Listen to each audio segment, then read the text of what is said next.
Dear students, आप सभी का स्वागत है आपके अपने चैनल फार्मेसी पॉइंट में। और आज की इस वीडियो क्लास में आज की इस वीडियो क्लास में हम बायोकेमिस्ट्री एंड क्लिनिकल पैथोलॉजी का क्वेश्चन पेपर सॉल्व करेंगे, जो कि हमारा बीटी यूपी 2024 का है। तो देखिए, किसी भी एग्जाम की अगर आप प्रिपरेशन करते हैं, तैयारी करते हैं, तो उसमें प्रीवियस ईयर के क्वेश्चंस को सॉल्व करना बहुत ज़्यादा जरूरी होता है, ताकि आपको पता चले कि आपकी प्रिपरेशन कितनी है। और अगर आप बोर्ड एग्जाम की तैयारी कर रहे हैं, जहाँ पे कि रेगुलर एग्जाम होते रहते हैं, तो अगर आप प्रीवियस ईयर क्वेश्चंस को तैयार कर लेते हैं, 5 से 6 साल के क्वेश्चन पेपर को अगर आप तैयार कर लेते हैं, तो पासिंग नंबर तो कम से कम आपका बन जाता है। ठीक है, तो बीटी यूपी के जो एग्जाम है वो आपके जुलाई महीने में 100% हो जाएंगे, खत्म हो जाएंगे। तो 4 से 5 महीने का जो भी आपके पास समय बचा हुआ है, आप इसको बिल्कुल भी वेस्ट मत करिए। अपने सब्जेक्ट्स की अच्छे से प्रिपरेशन करिए, चाहे आप डी फार्मा फर्स्ट ईयर के स्टूडेंट है या फिर डी फार्मा सेकेंड ईयर के स्टूडेंट है।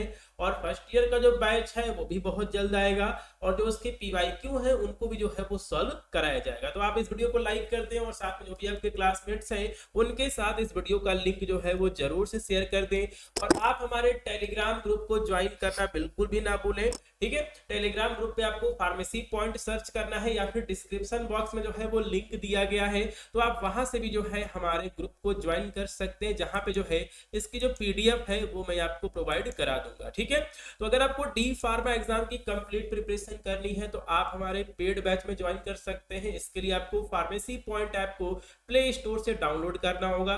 लिंक भी जो है वो मैंने आपको डिस्क्रिप्शन बॉक्स में दिया हुआ है। ठीक है, तो कोर्स में आपको क्या क्या देखने को मिलेगा, तो सारा कंटेंट जो है वो यहाँ पे लिखा गया है, आप इसको देख सकते हैं। तो कंप्लीट स्टडी मटेरियल जो है आपको हमारे पेड बैच में देखने को मिल जाएगा। और देखिए, 2024 में मैंने जितने भी क्वेश्चन कराए थे चैप्टर वाइज ऑल सब्जेक्ट के, 90% जो क्वेश्चन है वो एग्जाम में पूछे गए थे।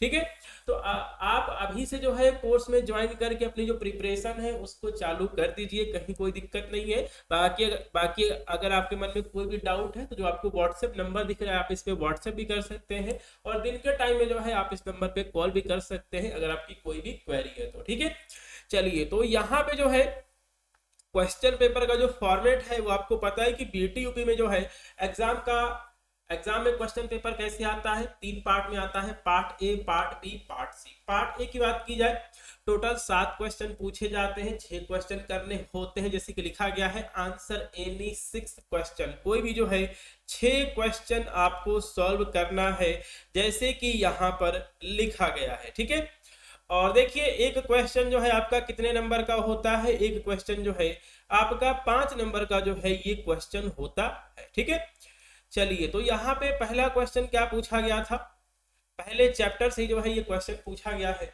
Right a brief note on scope of biochemistry in pharmacy. Biochemistry in pharmacy, ठीक है, तो बायोकेमिस्ट्री का स्कोप क्या है, ठीक है, इस चीज को जो है वो लिखना है, स्कोप ऑफ बायोकेमिस्ट्री। और यहाँ पर एक शब्द दिया गया है ब्रीफ। ब्रीफ का मतलब क्या होता है, संक्षिप्त। लेकिन हम इसका आंसर जो है वो हम संक्षिप्त में नहीं लिखेंगे, 5 नंबर का क्वेश्चन पूछा गया है। तो देखिए, 5 नंबर वाले जितने भी क्वेश्चन होते हैं, कम से कम आप इनका जो आंसर है 3 पेज में लिखने की कोशिश करिए। ये आपका पहला वाला पेज हो गया।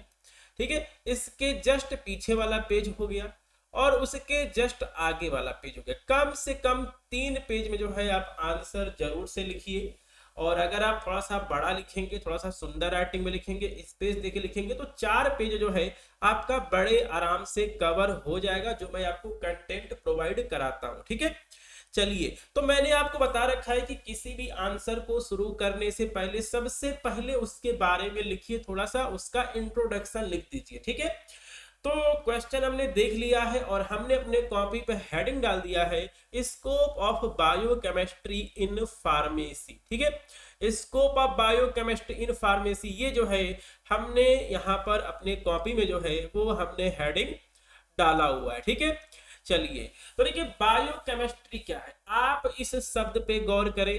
बायो प्लस केमिस्ट्री, बायो का मतलब आपका बायोलॉजी हो सकता है, और केमिस्ट्री का मतलब आपका रसायन विज्ञान हो सकता है। मतलब जो भी हमारा लिविंग ऑर्गेनिज्म है, जो भी हमारा जीव है, वो जो है ठीक है बहुत सारी कोशिकाओं से मिलकर बना होता है, बहुत सारी सेल से मिलकर बना होता है। तो उसके अंदर भी जो है बहुत सारे क्या पाए जाते हैं, केमिकल्स पाए जाते हैं। अगर हम अपने ह्यूमन बॉडी की बात करें तो इसमें आपको carbohydrate, protein, lipid, DNA, RNA, enzymes, phospholipid, तमाम तरह के आपको केमिकल्स देखने को मिलेंगे हमारे शरीर के अंदर। एक कोशिका के अंदर भी जो है बहुत सारे आपको protein, lipid, DNA, RNA, enzymes, तमाम चीजें जो है आपको देखने को मिलेंगी। ठीक है, तो बायोकेमिस्ट्री क्या है? तो बायोकेमिस्ट्री जो है केमिस्ट्री की एक ब्रांच है जिसमें जीवों के कोशिकाओं की संरचना। देखिए बायोकेमिस्ट्री के अंदर जो है हम सेल के स्ट्रक्चर की स्टडी भी करते हैं, उनके अंदर कौन कौन से केमिकल्स पाए जाते हैं हमारे सेल्स के अंदर, हमारे कोशिका के अंदर, और उसमें कौन कौन से केमिकल चेंजेस हो रहे हैं। केमिकल चेंजेस का मतलब क्या है?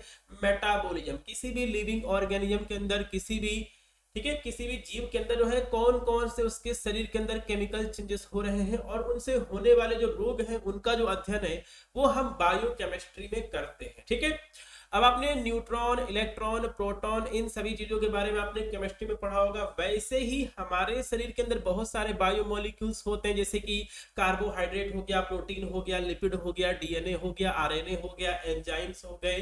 ठीक है, तो इनका जो अध्ययन है, बायोमोलिक्यूल्स की जो स्टडी है, वो भी हम किस में करते हैं? बायोकेमिस्ट्री में करते हैं। ठीक है, तो यहाँ पे बायोकेमिस्ट्री के बारे में इतना जो मैंने लिखा है, अगर आपसे बायोकेमिस्ट्री का डेफिनेशन पूछता है या फिर इसी क्वेश्चन को अगर वो यहाँ पर घुमा के पूछता है कि define biochemistry, right scope of biochemistry, या फिर अगर आपसे ऐसे पूछता है कि व्हाट इज बायोकेमिस्ट्री, बायोकेमिस्ट्री क्या है, और बायोकेमिस्ट्री का स्कोप लिखिए, तो आप यही आंसर जो है वो लिखेंगे। ठीक है, चलिए तो हम यहाँ पर एक नई चीज जो है वो हम यहाँ पे डिस्कस कर लेते हैं कि बायोकेमिस्ट्री शब्द को सबसे पहले कार्ल नीबर्ग ने 1930 में दिया था और इन्हें हम फादर ऑफ बायोकेमिस्ट्री भी कहते हैं। ठीक है, तो बायोकेमिस्ट्री जो है केमिस्ट्री की एक शाखा है जिसमें जीवों के कोशिकाओं की संरचना, मतलब उनके सेल्स का स्ट्रक्चर, उन कोशिकाओं में उपलब्ध केमिकल्स और उनमें होने वाले रासायनिक परिवर्तन, केमिकल चेंजेस, और उनसे होने वाले रोगों का अध्ययन किया जाता है। इसमें बायोमोलिक्यूल्स जैसे कि carbohydrate, protein, lipid, DNA, RNA, enzymes इत्यादि का भी अध्ययन किया जाता है। ठीक है, इतना जो है हमने बायोकेमिस्ट्री के बारे में जो है वो हमने लिखा है। ठीक है, चलिए अब जो है मैं यहाँ पर जो है बायोकेमिस्ट्री का जो स्कोप है वो मैंने यहाँ पर लिख दिया है। ठीक है, देखिए अगर आप फार्माकोलॉजी पढ़ेंगे या फिर अगर आपने डी फार्मा फर्स्ट ईयर में ह्यूमन एनाटॉमी एंड फिजियोलॉजी अगर आपने पढ़ा होगा, तो देखिए चाहे हमारे ब्लड की क्लॉटिंग होगी, देखिए चाहे हमारे ठीक है ब्लड की क्लॉटिंग हो जाए, इसके अलावा हमारा ठीक है मसल कॉन्ट्रैक्शन हो जाए, सबके अंदर जो है बायोकेमिस्ट्री इन्वॉल्व है।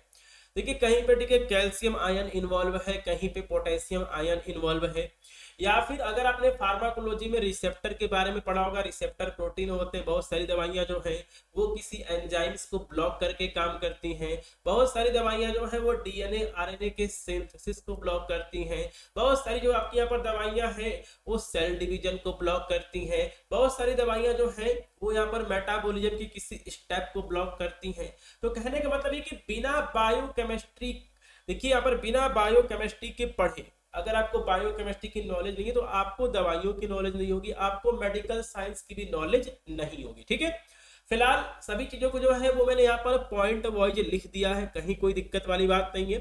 बायोकेमिस्ट्री का उपयोग दवाओं की फार्माकोलॉजी को समझने में किया जाता है। कोई दवाई जो है वो कैसे काम कर रही है, उसका एब्जॉर्प्शन कैसे हो रहा है, उसका मेटाबॉलिज्म कैसे हो रहा है, ठीक है, उसका मैकेनिज्म ऑफ एक्शन कैसे है।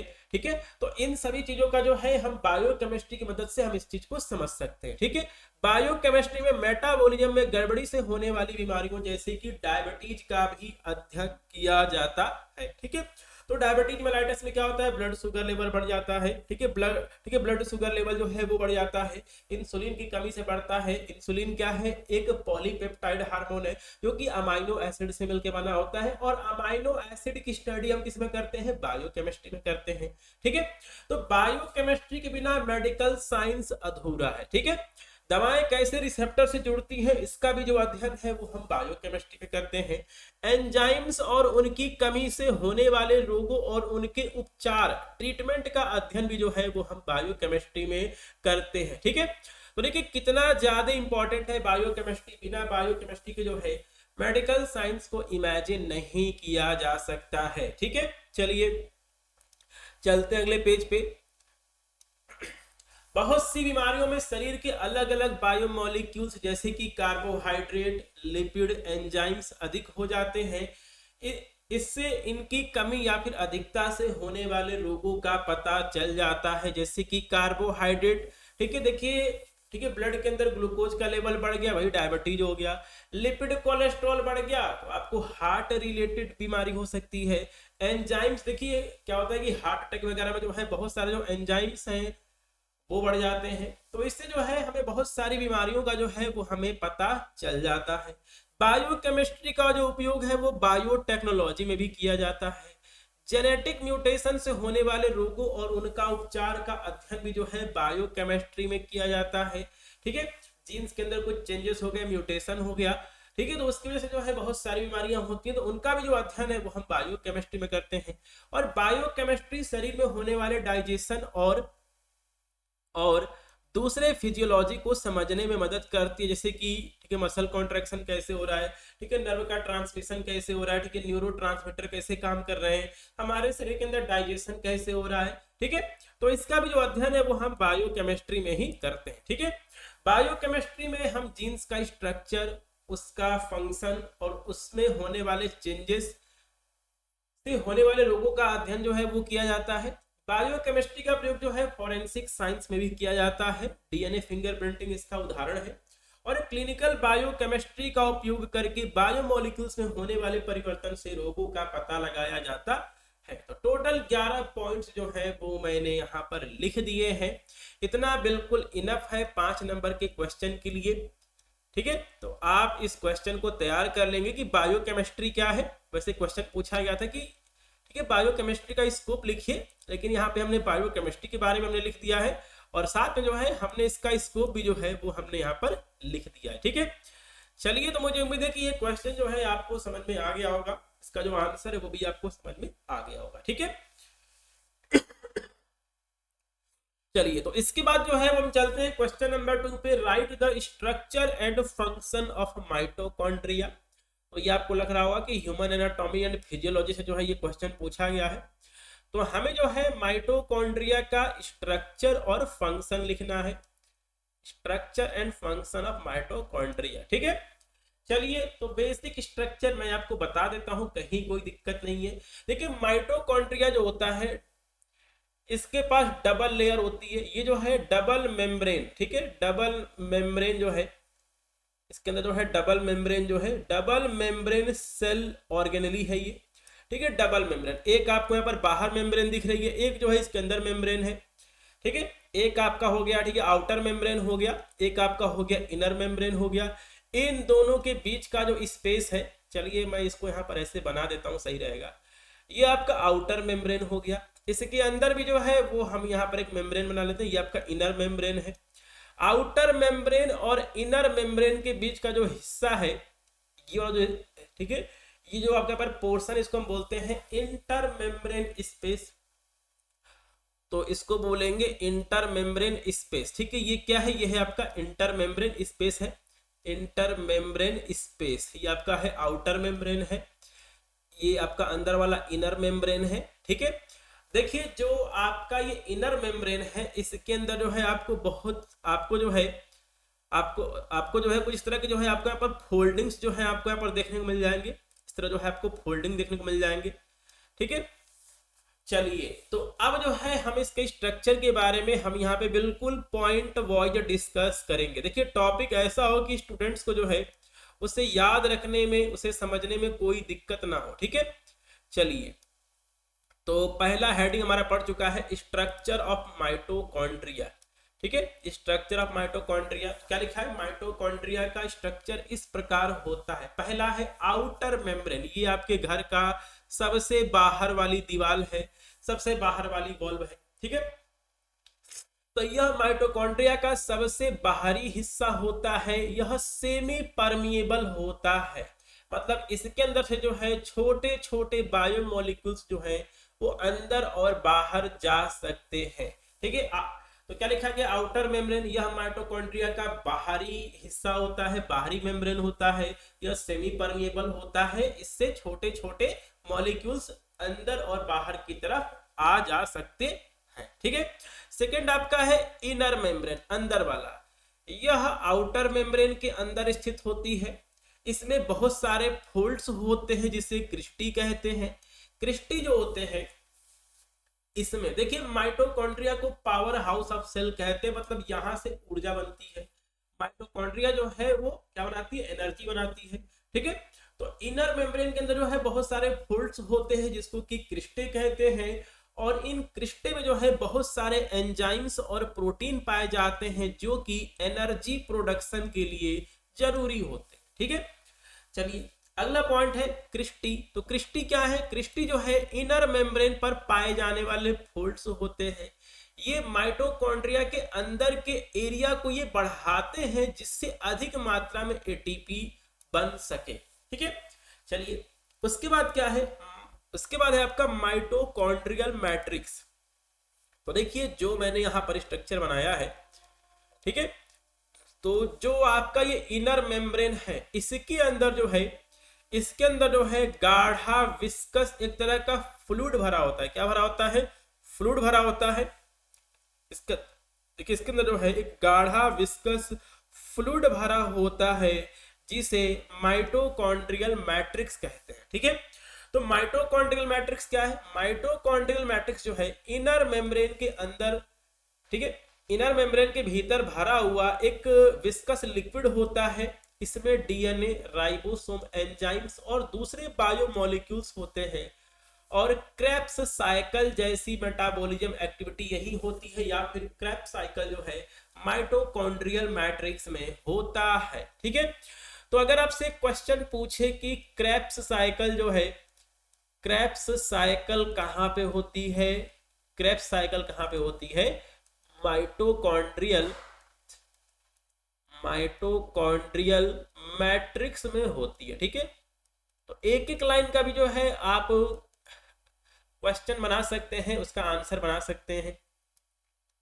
चलिए तो देखिए जो आपका माइटोकॉन्ड्रिया होता है इसका खुद का डीएनए होता है, खुद का क्या होता है, राइबोसोम होता है। इसके वजह से ये खुद का प्रोटीन बना सकता है। ठीक है, तो डीएनए और आरएनए, तो माइटोकॉन्ड्रिया का अपना खुद का डीएनए होता है, खुद का राइबोसोम होता है, जिसकी वजह से माइटोकॉन्ड्रिया जो है अपना खुद का प्रोटीन बना सकता है। ठीक है, अगला पॉइंट है इंटर मेम्ब्रेन स्पेस। तो मैंने क्या बताया है, आउटर मेम्ब्रेन और इनर मेम्ब्रेन के बीच का जो हिस्सा होता है उसे इंटर मेम्ब्रेन स्पेस कहते हैं, और इसमें जो है आयंस और दूसरे मॉलिक्यूल्स का जो है वो आदान प्रदान होता है। ठीक है, तो यहां तक हमने डिस्कस कर लिया है इसके माइटोकॉन्ड्रिया के स्ट्रक्चर के बारे में, जिसमें कि हमने डिस्कस किया है आउटर मेम्ब्रेन हो गया, इनर मेम्ब्रेन हो गया, क्रिस्टा हो गया, माइटोकॉन्ड्रियल मैट्रिक्स हो गया, इंटर मेम्ब्रेन स्पेस हो गया, और साथ में डीएनए और राइबोसोम हो गया।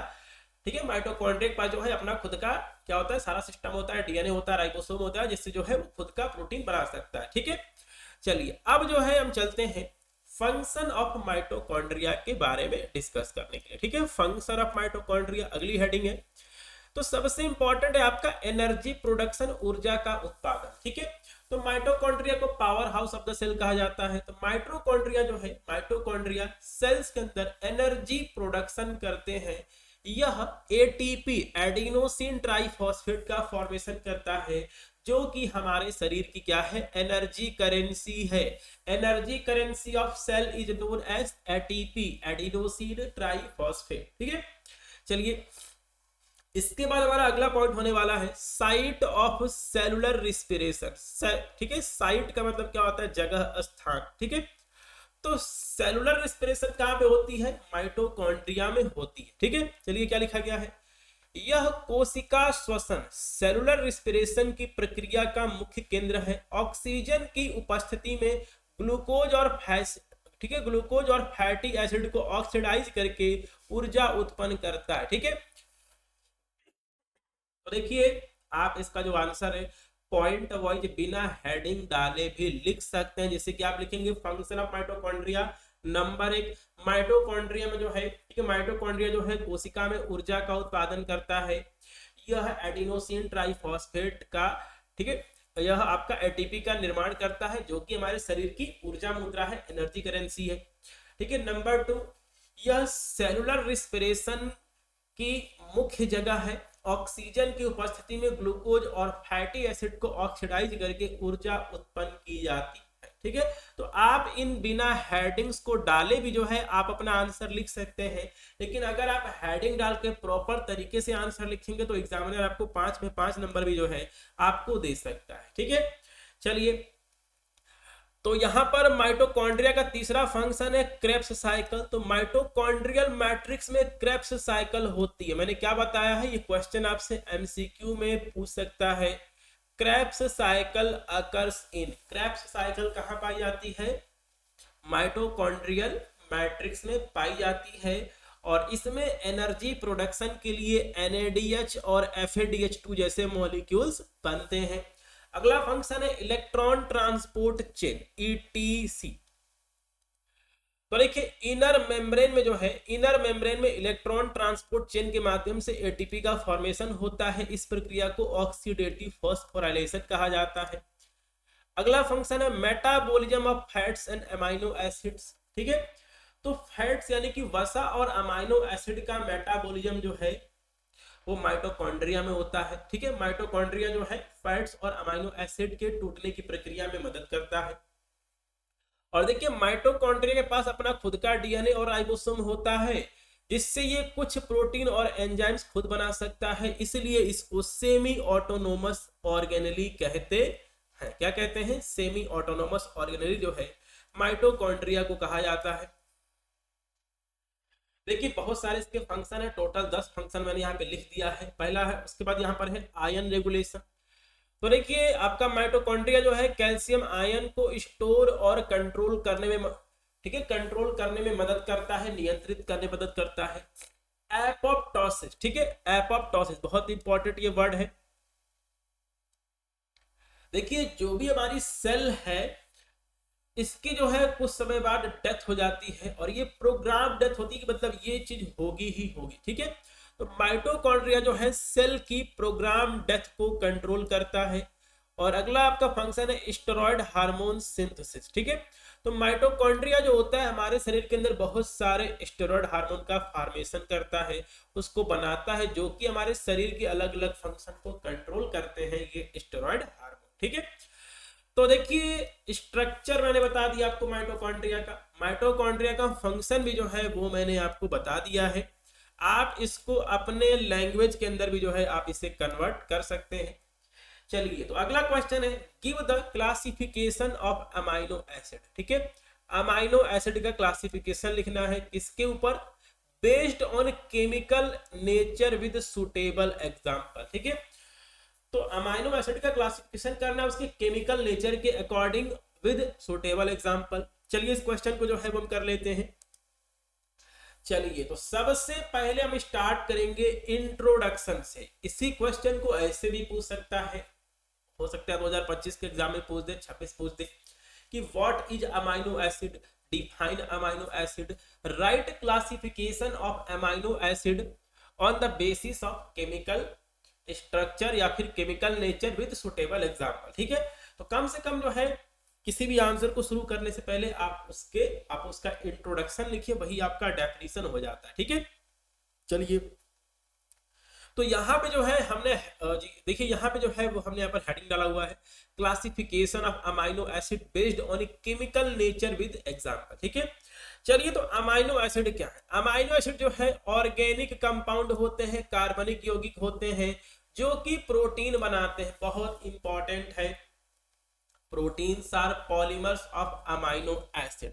देखिए जिस तरह हमारा मकान छोटी छोटी ईंटों से मिलके बना होता है, जिस तरह हमारा मकान जो है छोटी छोटी ईंटों से मिलके बना होता है, वैसे ही प्रोटीन जो होता है बहुत सारे अमाइनो एसिड्स के आपस में जुड़ने से क्या बनता है, प्रोटीन बनता है। जब बहुत सारे अमाइनो एसिड आपस में जुड़ जाएंगे तो क्या बनेगा, प्रोटीन बनेगा। ठीक है, बहुत सारे अमीनो एसिड जो है आपस में जो है अगर हो जाएंगे, ज्वाइन हो जाएंगे तो क्या बनेगा, प्रोटीन बनेगा। ठीक है, आपने बहुलक आपने शब्द सुना होगा, बहुलक, जिसको हम क्या बोलते हैं इंग्लिश में पॉलीमर कहते हैं। क्या बोलते हैं, पॉलीमर कहते हैं। ठीक है, तो जब एक ही मॉलिक्यूल या फिर जो आपके पास अमीनो एसिड्स हैं, जब ये आपस में क्या करेंगे, आपस में ये जो है आपस में ज्वाइन होंगे तो क्या बनाएंगे, बहुलक बनाएंगे, पॉलीमर बनाएंगे और क्या बन जाएगा, प्रोटीन बन जाएगा। ठीक है, तो देखिए जो हमारा प्रोटीन है इसके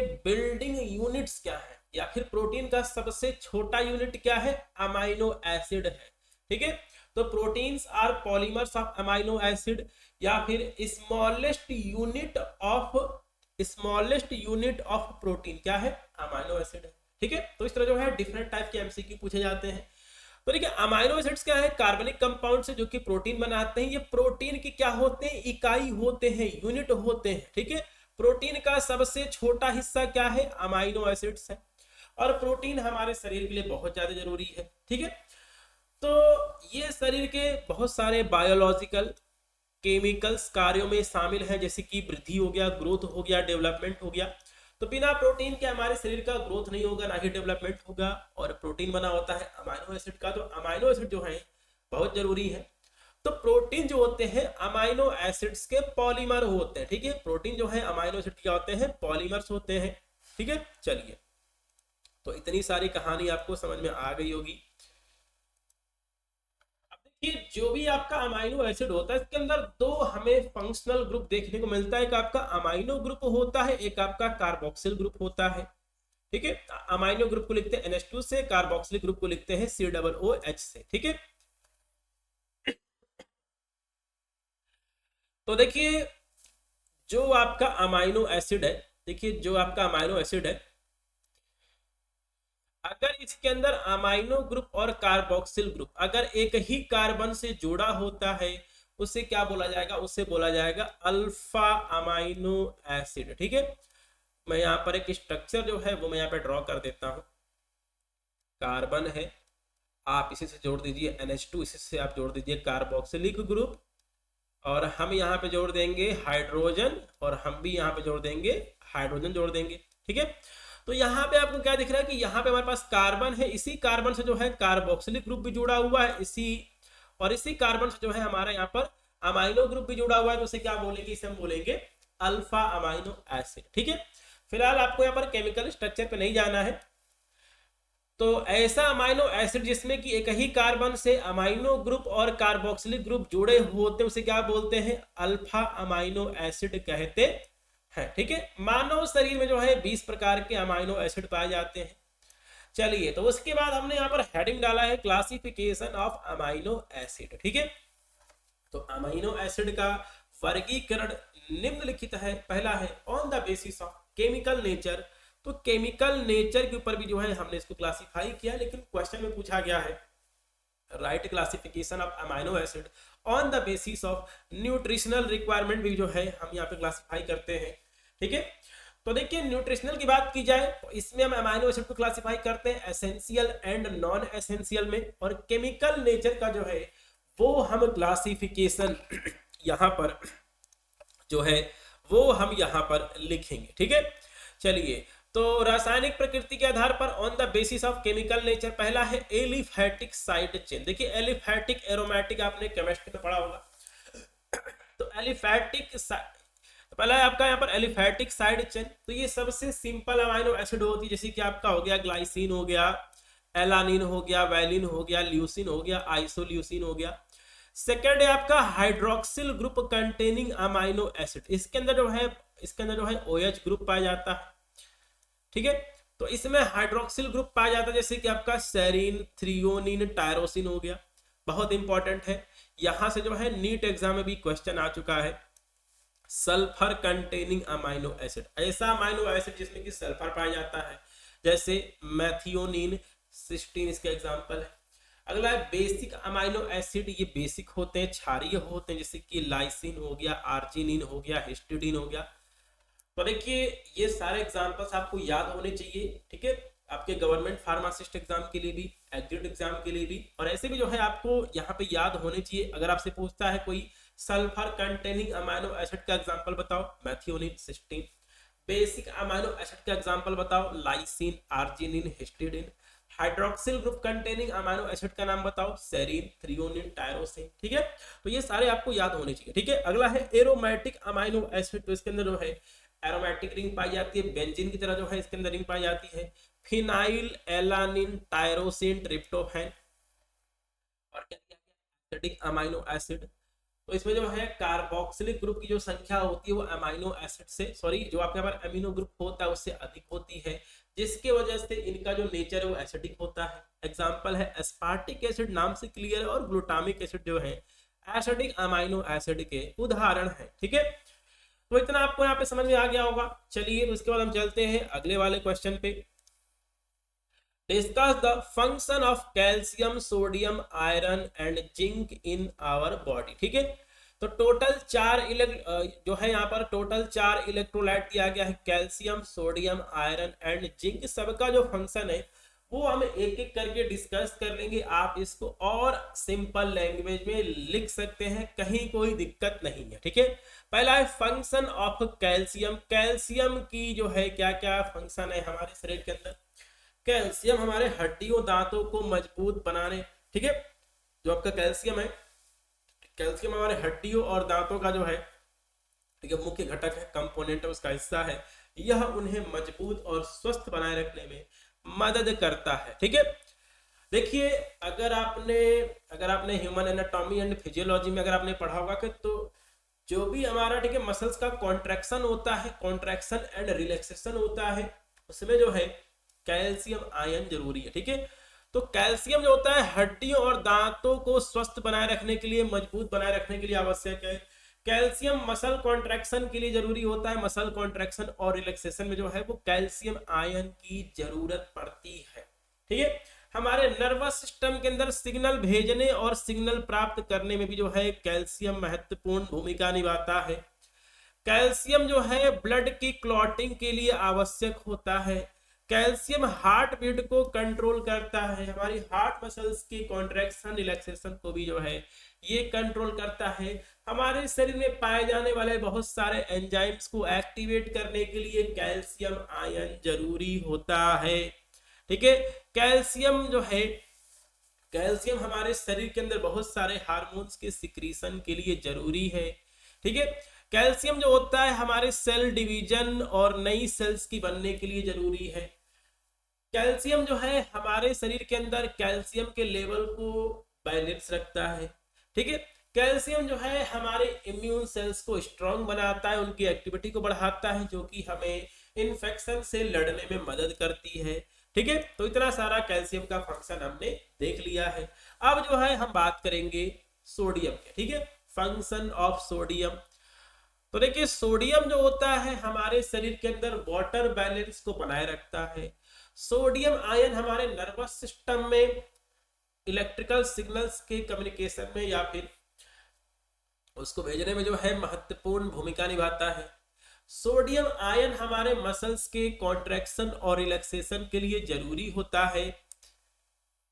सोडियम आयन हमारे शरीर के अंदर ब्लड, ठीक है, ब्लड प्रेशर को कंट्रोल करता है।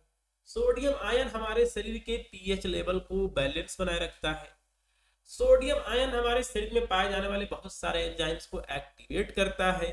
ठीक है, तो इस तरह जो है बहुत सारे फंक्शन यहाँ पे दिए गए हैं। अगर आप 5-5 फंक्शन लिख देंगे तो बहुत है। ठीक है, 5-5 फंक्शन जो है बहुत है, बाकी आप ज्यादा भी लिख सकते हैं, कहीं कोई दिक्कत नहीं है।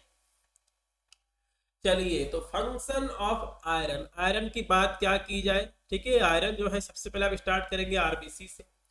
तो देखिए, आयरन जो है हमारे शरीर में हीमोग्लोबिन को बनाने के लिए जरूरी है, और जो आपका पर हीमोग्लोबिन है वो ब्लड में ऑक्सीजन जो ब्लड में ऑक्सीजन को लंग्स से शरीर के अलग अलग हिस्सों में पहुंचाता है।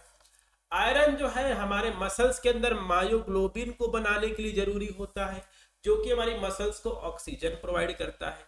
बहुत सारे एंजाइम्स और उनकी वर्किंग के लिए, उनके सही से कार्य करने के लिए आयरन जरूरी है। हमारी सेल्स के अंदर एटीपी को बनाने में भी जो है वो आयरन लगता है। ठीक है। ठीक है, शरीर में पर्याप्त आयरन थकान और कमजोरी को रोकता है और ऊर्जा के स्तर को बनाए रखता है। आयरन हमारी रेड ब्लड सेल्स के बनने के लिए जरूरी है। आयरन हमारे त्वचा की चमक, बालों की मजबूती और नाखूनों के स्वास्थ्य को बनाए रखने में मदद करता है। तो कहीं भी रटने वाली बात नहीं है, ठीक है। चलिए अगला है function of zinc. Total 4 electrolyte का पूछा था, 5-5 फंक्शन लिख दीजिए, काम आपका पूरा हो जाएगा। तो देखिए जिंक जो होता है हमारे शरीर के अंदर पाए जाने वाले 300 से भी अधिक एंजाइम्स को एक्टिवेट करने में मदद करता है। जिंक हमारे, ठीक है, जिंक हमारे बॉडी के इम्यून सिस्टम को स्ट्रांग बनाता है, जिससे कि इन्फेक्शन और डिजीज से बचा जा सकता है। जिंक जो आपका जिंक है ये त्वचा की मरम्मत और घावों को जल्दी भरने में सहायक होता है। और जिंक डीएनए और आरएनए के बनने में महत्वपूर्ण भूमिका निभाता है, जो कि हमारे सेल्स के डेवलपमेंट और डिवीजन के लिए जरूरी है, डीएनए और आरएनए, ठीक है।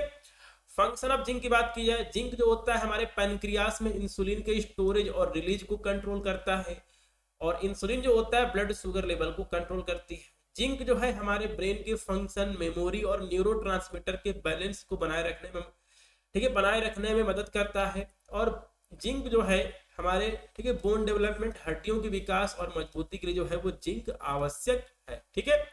तो इतना सारा फंक्शन जो है वो हमने लिखा हुआ है। तो सभी इलेक्ट्रोलाइट्स का कम से कम 5-5 फंक्शन जो है वो आपको पता होना चाहिए।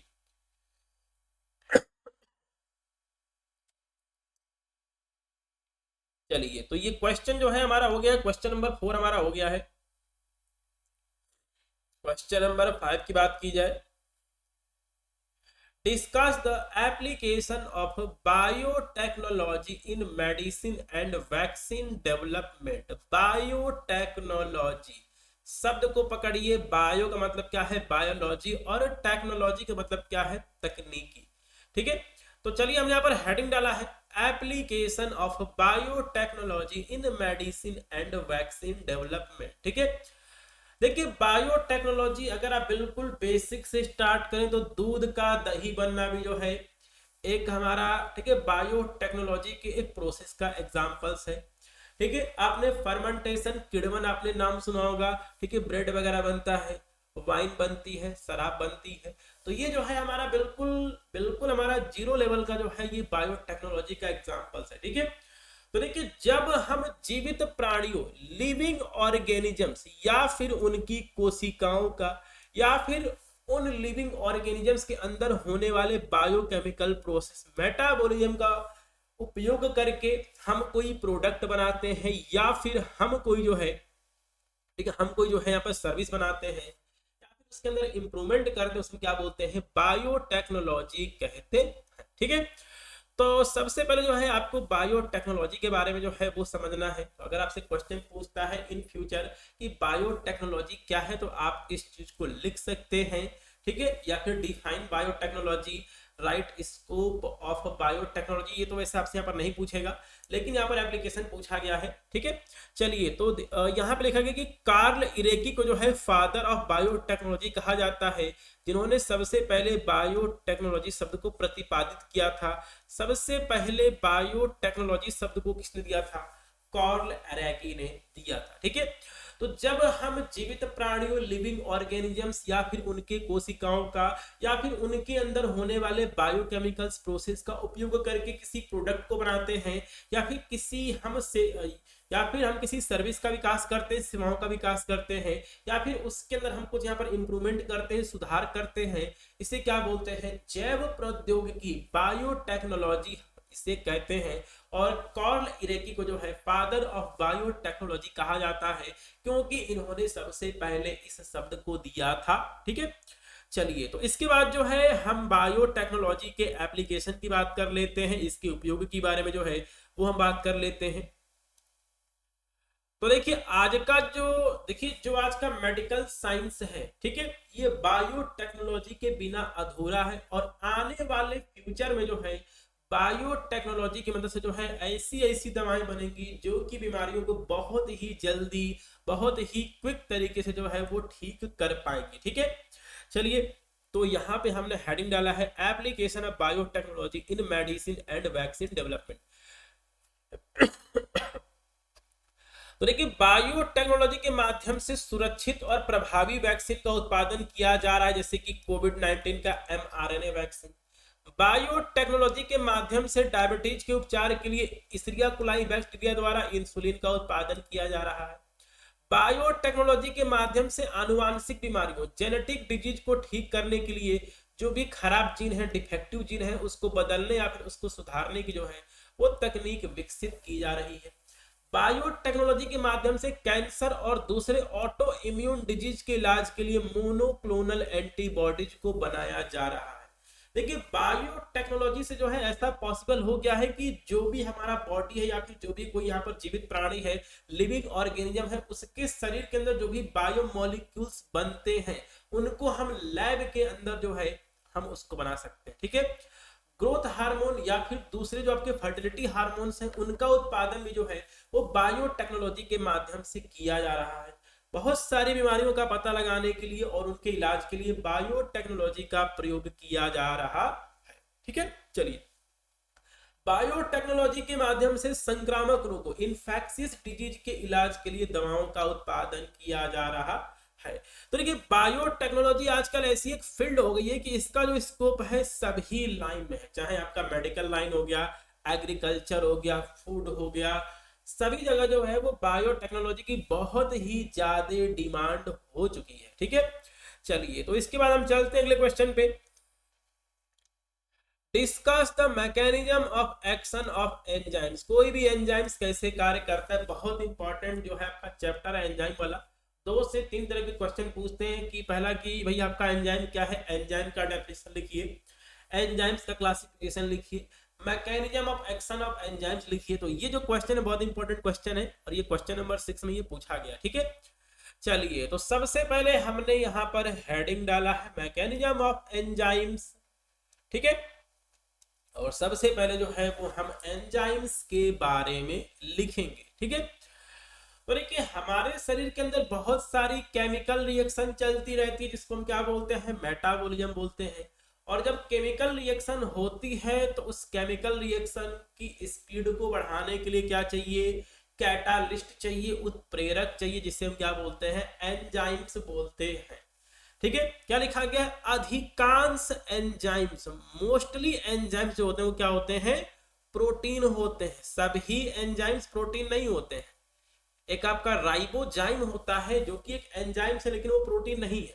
ठीक है, तो अधिकांश एंजाइम्स प्रोटीन होते हैं जो कि हमारे शरीर के अंदर होने वाले रासायनिक प्रक्रियाओं, केमिकल प्रोसेस को स्पीड अप करते हैं, गति देते हैं और एमिनो एसिड के मिलके बने होते हैं। तो ऐसे एंजाइम्स जो कि प्रोटीन हैं तो वो ठीक है, जाहिर सी बात है कि वो अमाइनो एसिड के एमिनो एसिड से बने होंगे। ठीक है, एंजाइम्स को बायोकैटालिस्ट भी कहा जाता है, जैविक उत्प्रेरक। अगर आपने केमिस्ट्री पढ़ा होगा हाई स्कूल इंटर में तो बहुत सारे केमिकल्स रिएक्शन में क्या चाहिए, कैटालिस्ट चाहिए, उत्प्रेरक चाहिए, बिना उसके जो है वो केमिकल रिएक्शन नहीं होगी। वैसे ही हमारे शरीर के अंदर बहुत सारी रासायनिक प्रक्रियाएं होती हैं, केमिकल प्रोसेस होते हैं जिनको कि हम मेटाबॉलिज्म कहते हैं।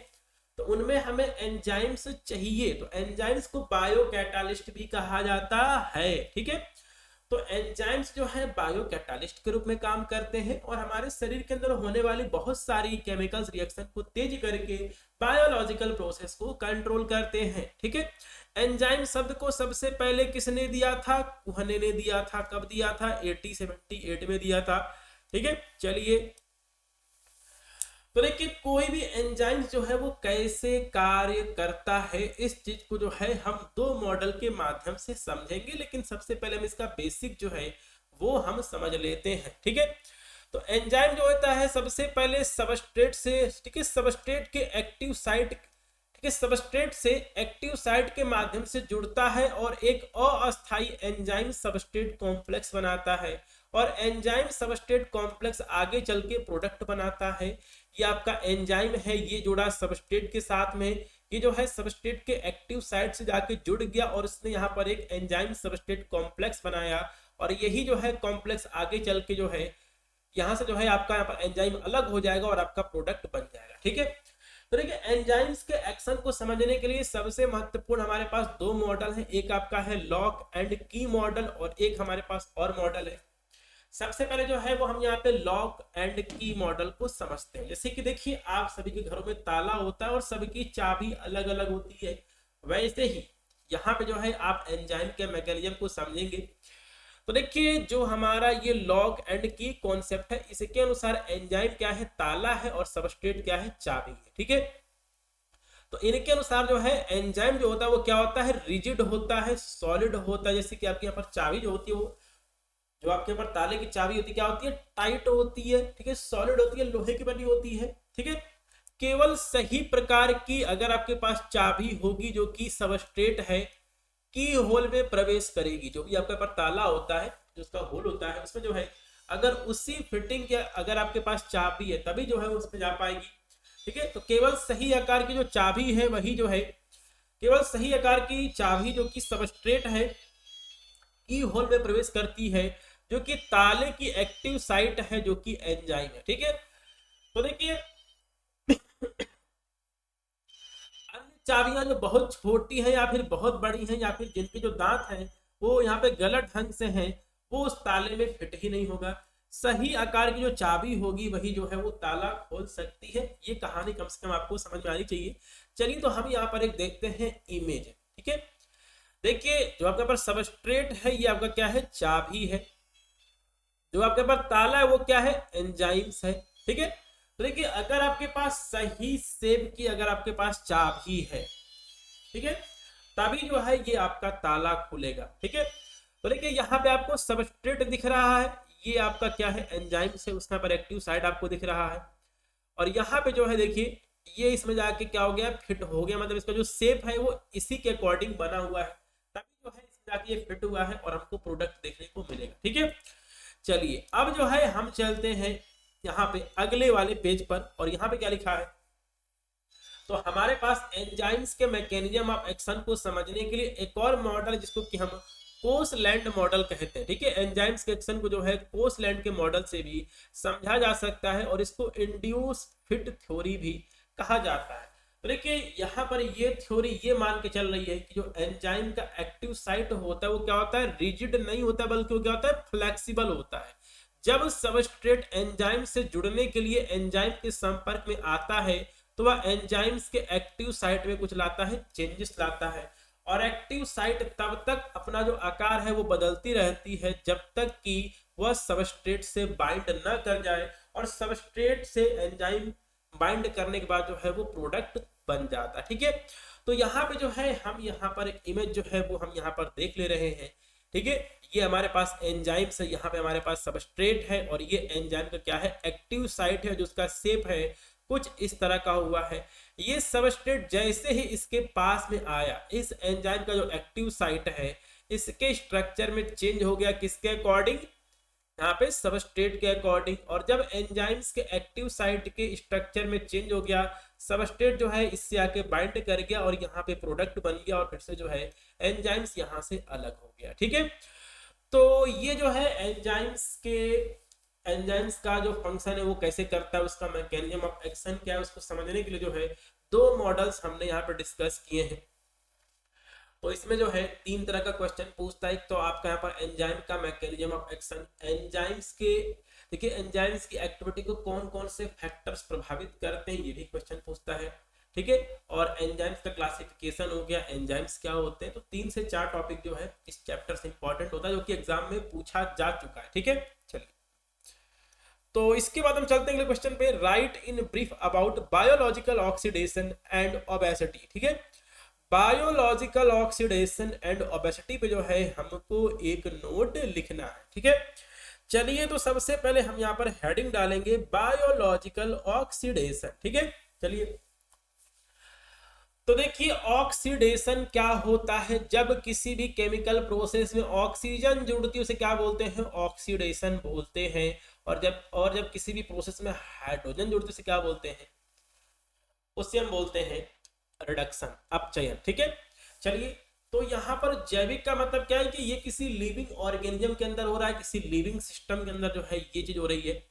तो बायोलॉजिकल ऑक्सीडेशन वह प्रोसेस है जिसमें शरीर की कोशिकाएं, जो हमारी बॉडी की सेल्स हैं, वो एनर्जी प्रोडक्शन के लिए, ऊर्जा बनाने के लिए ग्लूकोज, फैटी एसिड को ऑक्सीजन की हेल्प से ऑक्सीडाइज करती हैं।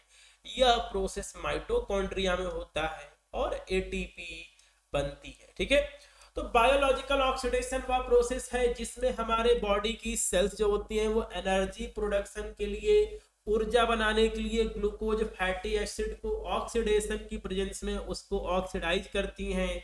यह प्रोसेस माइटोकॉन्ड्रिया में होती है और बायोलॉजिकल ऑक्सीडेशन के माध्यम से ही हमारे शरीर के अंदर जो है वो एटीपी बनता है। ठीक है, इतना आपको समझ में आ गया है। अपने लैंग्वेज में आप इसको लिख सकते हैं, आप एग्जैक्ट यही लिखें ऐसा नहीं है। ठीक है, तो बायोलॉजिकल ऑक्सीडेशन वह प्रोसेस है जिसके माध्यम से हमारे, ठीक है, जिसके माध्यम से हमारे बॉडी की जो सेल्स है एनर्जी बनाने के लिए ग्लूकोज और फैटी एसिड को, ठीक है, ऑक्सीजन की सहायता से, ऑक्सीजन की मौजूदगी में उसको ऑक्सीडाइज करती हैं, जिसकी वजह से हमारे शरीर के अंदर एटीपी बनता है, एडिनोसिन ट्राइफॉस्फेट बनता है।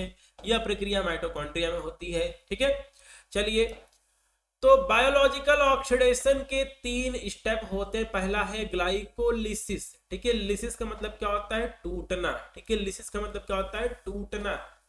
तो ग्लाइकोलिसिस में क्या होता है? तो ग्लाइकोलिसिस में जो है ग्लूकोज के एक मॉलिक्यूल्स का ब्रेक डाउन होता है और यह 2 मॉलिक्यूल्स पायरुवेट में चेंज हो जाता है। ग्लाइकोलाइसिस की प्रक्रिया कहां पे होती है? साइटोप्लाज्म के अंदर होती है। कहां पे होती है?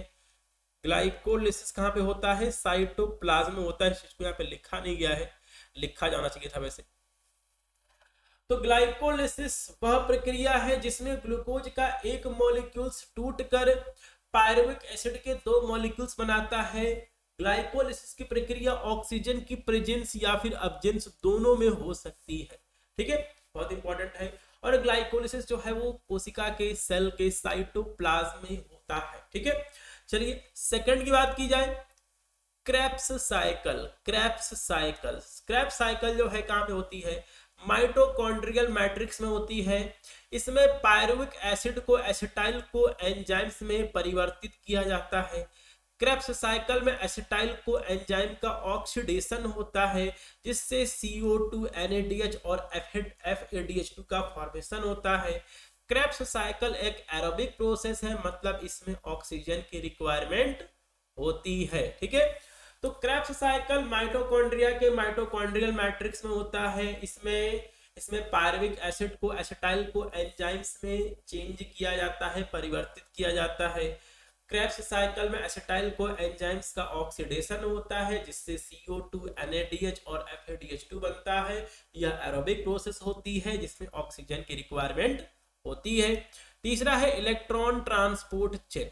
तो इलेक्ट्रॉन ट्रांसपोर्ट चेन भी माइटोकॉन्ड्रिया में होती है जहां NADH और FADH2 द्वारा इलेक्ट्रॉन्स जो हैं वो ट्रांसफर होते हैं और फाइनल प्रोडक्ट के रूप में ATP बनती है। ठीक है, तो यही आपका, ठीक है, बायोलॉजिकल ऑक्सीडेशन में 3 स्टेप है, ग्लाइकोलाइसिस, क्रेब्स साइकिल और इलेक्ट्रॉन ट्रांसपोर्ट चेन। सबके बारे में आपको थोड़ा थोड़ा लिख देना है। चलिए, अगला पॉइंट है इंपॉर्टेंस ऑफ बायोलॉजिकल ऑक्सीडेशन। तो देखिए बायोलॉजिकल ऑक्सीडेशन का महत्व क्या है, वैसे यहाँ पर पूछा नहीं है लेकिन इस चीज को जो है वो हमने यहाँ पे लिखा है। ये आपके अगले एग्जाम के लिए ये आपके काम आ सकता है कि आखिरकार जो है, ठीक है, बायोलॉजिकल ऑक्सीडेशन का महत्व क्या है। तो आपने पढ़ा है कि बायोलॉजिकल ऑक्सीडेशन के माध्यम से जो है वो क्या बन रहा है? एटीपी बन रहा है। तो बायोलॉजिकल ऑक्सीडेशन जो है जीवन के लिए आवश्यक ऊर्जा की आपूर्ति करता है। जब तक एनर्जी नहीं बनेगी तब तक क्या होगा? कुछ नहीं हो सकेगा। यह प्रोटीन, फैट्स और कार्बोहाइड्रेट्स को ब्रेक डाउन करता है। सेल्स की ग्रोथ और रिपेयरिंग के लिए आवश्यक ऊष्मा, ठीक है, आवश्यक ऊर्जा प्रदान करता है। बिना एनर्जी का कुछ नहीं होता है। ठीक है, चलिए अब अगला हेडिंग है ओबेसिटी यानी कि मोटापा। मोटापे के बारे में क्या कहा जाए? आप इसका आंसर बड़े आराम से लिख सकते हैं। मोटापा क्या है? ठीक है, मोटापे के लक्षण क्या है? ठीक है, मोटापा क्यों होता है समझाने की जरूरत नहीं है, आप इसको एग्जाम में बड़े आराम से लिख लेंगे, लेकिन फिर भी जो है हम इसको यहाँ पे डिस्कस कर लेंगे। ठीक है, तो मोटापा जो है एक क्या है? शारीरिक स्थिति है, फिजिकल कंडीशन है हमारी। ठीक है, जिसमें शरीर में जो है बहुत ज्यादा क्या होता है? फैट जमा हो जाता है। वसा, वसा का मतलब क्या है? फैट। फैट जमा, चर्बी जमा हो जाती है। ठीक है, जो कि स्वास्थ्य के लिए क्या है? हानिकारक हो सकती नहीं है, होती है। ठीक है, जो स्वास्थ्य के लिए हानिकारक है। ठीक है, अगला हेडिंग है मोटापे के लक्षण। सिम्टम्स ऑफ ओबेसिटी, शरीर में बहुत अधिक फैट जमा हो जाना, पेट, कमर और हिप्स के आसपास फैट का बहुत अधिक बढ़ जाना, थकावट महसूस करना, शारीरिक कार्यों में कठिनाई होना। अगर कोई व्यक्ति हद से ज्यादा मोटा हो गया है तो उसको उसकी फिजिकल एक्टिविटी में जो है दिक्कत होती है, वो जो है ठीक है सीढ़ी के माध्यम से ऊपर नीचे चढ़ने में जो है वो यहाँ पर बेचारा हाँफने लगता है। ठीक है, तो यही सारी कहानी आपको लिख देनी है। सांस लेने में कठिनाई होती है विशेषकर चलने या फिर दौड़ने के दौरान, जोड़ों में दर्द होता है, शारीरिक दर्द महसूस होती है। ठीक है, चलिए मोटापा होने का कारण क्या है, अब यहाँ भी कोई बताने वाली चीज नहीं है। ठीक है, कॉजेस ऑफ ओबेसिटी, यहाँ पे क्या बताना है। अगर कोई व्यक्ति ऐसा भोजन ले रहा है जिसके अंदर बहुत ज्यादा कैलोरी है, जैसे कि अत्यधिक उच्च कैलोरी वाले खाद्य पदार्थों का सेवन, जैसे कि तली भुनी चीजें, मिठाई पदार्थ, फास्ट फूड, तो क्या हो जाएगा, इससे ओबेसिटी हो जाएगा। ठीक है, नियमित ठीक है, यहाँ पर अगर कोई व्यक्ति जो है ठीक है फिजिकली एक्टिव नहीं है, वो यहाँ पर योगा वगैरह नहीं कर रहा है, ठीक है, हमेशा जो है दिन भर बैठा रहता है, खाता रहता है, तो क्या होगा, ठीक है, जाहिर सी बात है मोटापा हो जाएगा, ओबेसिटी हो जाएगी। तो नियमित व्यायाम की कमी और शारीरिक गतिविधि का अभाव मोटापे का प्रमुख कारण है। ठीक है, कुछ व्यक्तियों में मोटापा जो है वो परिवार से जुड़ा हुआ हो सकता है। ठीक है, तो अगर किसी के खानदान में जो है लोग मोटे होते आ रहे हैं तो उसकी भी जो है मोटे होने की जो संभावना है होती है। अगला है तनाव, स्ट्रेस, डिप्रेशन या फिर अन्य मेंटल कंडीशन अधिक खाने का कारण बन सकती है। ठीक है, तो ये भी जो है एक वजह हो सकती है।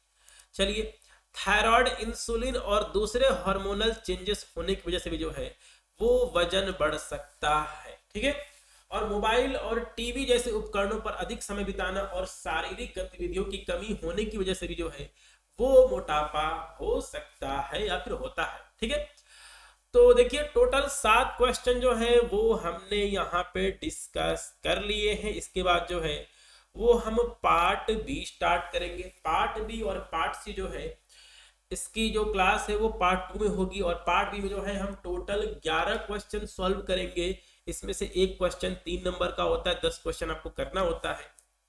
और पार्ट बी में जो है पहला हमारा यहाँ पे क्वेश्चन होगा, discuss in brief about abnormal constituent of urine. ठीक है, तो पार्ट 2 की क्लास में जो है हम इस वाले क्वेश्चन को सबसे पहले सॉल्व करेंगे, और इसके साथ में जो है जो भी एमसीक्यू पूछे गए थे, fill in the blanks type के जो क्वेश्चन पूछे गए थे, उनको भी जो है वो हम पार्ट 1 में सॉल्व करेंगे। ठीक है, तो देखिए आप फार्मेसी पॉइंट ऐप को डाउनलोड करके जो आपका क्रैश कोर्स है आप इस कोर्स में ज्वाइन कर सकते हैं।